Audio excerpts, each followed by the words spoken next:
Mervin na LB bakomi bacolocataire. Lingoloba nini? Lingoloba mobali akoki azwa mwasi aye na ye pe na ndaku, donc aza na chambre na ye na bakle na ye banini, donc mpaya na ye. Mwasi pa akoki azwa mobali eza kaka bongo te, c'est-à-dire akoyamba pe mpaya ya mobali, donc veut dire esika avandaka yango wana mwasi wana akotia ye mbutu te, ok? Ou bien nini? Bon, bakomi ba colocataire pona bana, ok? Mobali eske akozwa ndako ya pembeni?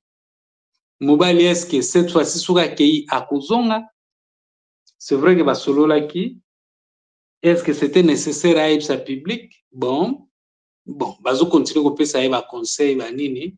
Des fois c'est simple, obetango kara, mais il y a sepelaki à éclaircir, bakomi ba colocataire.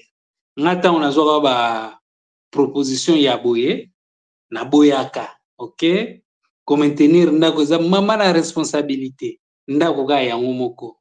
Oza mutu kaka ozo vivre na ndako ezala chambre, ezala studio, ezala ndako mobimba, bon eza mama na responsabilité. Alors siko mutu bozalaki na ye, bon bokoma ba colocataire, c'est-à-dire ya komi libre, yo komi libre, bozo vanda ndako moko.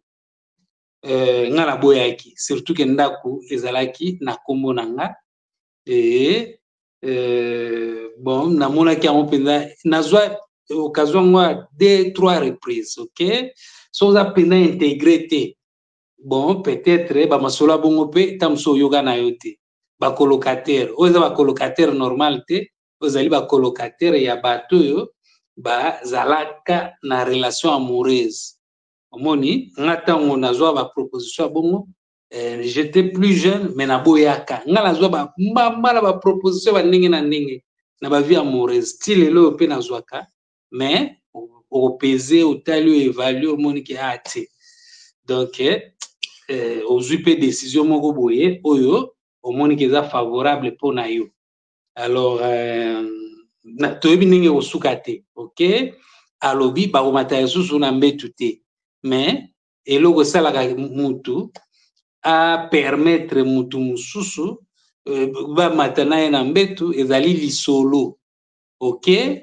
Bon, est-ce que LB a parvenir kotia maloba en ordre pour convaincre ye lisusu nga ndenge nataleli lisolo oyo bako koma na 3 enfants, bako kabwanaka mais bako koma na 3 enfants, akoseka erreur naza mutu boye boye, lelo penza aza ferme ke bakomata lisusu na mbeto ensemble te ndenge azoloba, mais LB soki aza déterminé banini ça peut encore arriver, surtout ceux qui bananu kaka ndako moko so bakutanaka lisusu te.